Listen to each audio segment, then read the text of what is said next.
আসসালামু আলাইকুম। কেমন আছেন সবাই? আশা করছি খুব ভালো আছেন। আজকে আপনাদের সাথে ছোটখাটো একটা ব্লগ ভিডিও শেয়ার করতে যাচ্ছি। আজকের দিনটা অনেক বেশি স্পেশাল। তো স্পেশাল দিন উপলক্ষে সকাল সকালই কিন্তু কিচেনে চলে এসেছি। আর আজকে হচ্ছে আমি খুদের ভাত রান্না করেছি। সাথে ছিল ডিম ভাজা আর সেই সাথে একটু ধনিয়া পাতা দিয়ে কাঁচামরিচ ভর্তা করেছি বেশি করে। আর আচার তো থাকবেই। আমাদের ঘরে খিচুড়ি, খুদের ভাত বা যেকোনো কিছু রান্না হলে আচারটা মাস্ট বি থাকতেই হবে। এটা ছিল কাঁচা আমের ঝুরি আচারটা, গত বছর আমি করেছিলাম। এখনও অর্ধেকটা পরিমাণ রয়ে গেছে। আর এই যে দেখতে পাচ্ছেন আমার খুদের ভাত। আমার খুদের ভাতটা কিন্তু এমনিতেই খাওয়া যায়। এটার সাথে আমি বেশ কিছুটা আলু দিয়ে দেই সাথে। আর গ্রাম থেকে এই চালটা মা পাঠিয়েছিল। সেই সাথে নামানোর আগে বেশি করে ধনিয়া পাতা কুচি দিলে দেখবেন আপনারা ভর্তা, ডিম ভাজা, আচার কোনো কিচ্ছুর দরকার হবে না, এমনিতেই খেতে পারবেন। আমি আমার প্লেটটাকে সুন্দরভাবে একটু সাজিয়ে নিয়েছি। আপনারা আপনাদের মতো করে সাজিয়ে তারপরে হচ্ছে পরিবেশনটা করবেন। আমার কাছে ভীষণ রকম ভালো লাগছিল।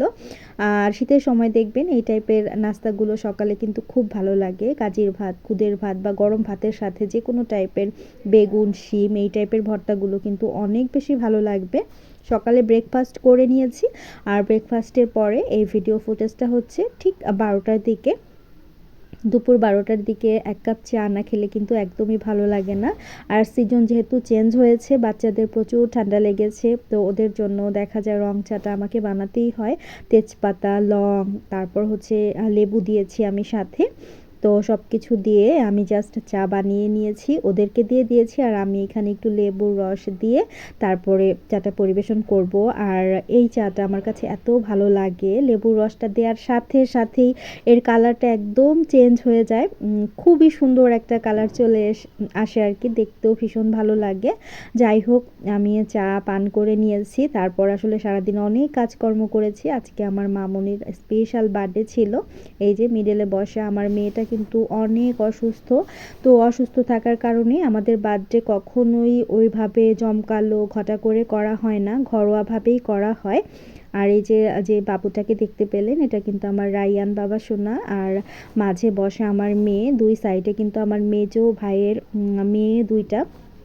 তো ওর বার্থডে উপলক্ষে আমি জাস্ট বাসায় একটা 2 লেয়ারের কেক বানিয়েছিলাম। আমার মেয়ের ভীষণ পছন্দ পিঙ্ক কালার। শুধু আমার মেয়েই বলবো না, সব মেয়ে বাবুদের কিন্তু পছন্দের কালার হচ্ছে পিঙ্ক কালার। পিঙ্কের সাথে হোয়াইটের কম্বিনেশনে আমি সুন্দর একটা থিমে কেকটা তৈরি করেছি। প্রতি বছর ওর পছন্দ অনুযায়ী কেকটা বানানো হয়, তবে এই বছর ওকে সারপ্রাইজ দেবো বলে ওকে আগে থেকে কোনো কিছু বলিনি। ও আসলে ওর বার্থডের আগের দিন রাতের বেলা থেকেই ওয়েট করে উইশ করার জন্য। আমরা আসলে সবাই সবাইকে উইশ করি, আমার 2 ছেলে 1 মেয়ে।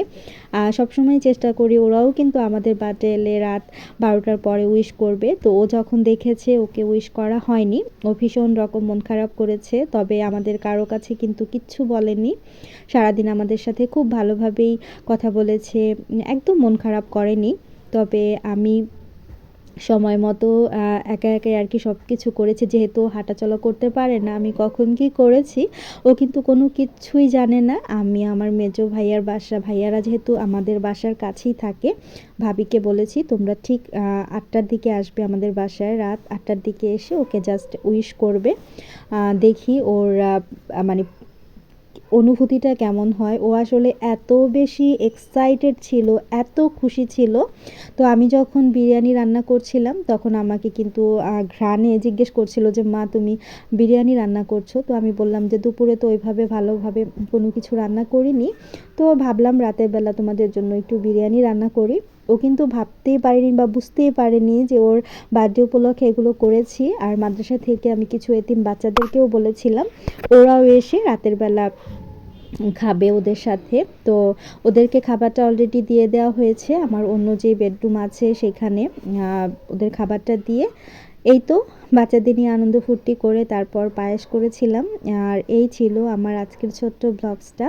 আপনাদের কাছে কেমন লেগেছে অবশ্যই কমেন্ট করে জানাবেন। ভালো লাগলে লাইক, কমেন্ট, শেয়ার করবেন। আর আমার বাচ্চাদের জন্য প্লিজ সবাই একটু বেশি বেশি করে দোয়া করবেন। ভালো থাকবেন সবাই। আল্লাহ হাফেজ। আসসালামু আলাইকুম।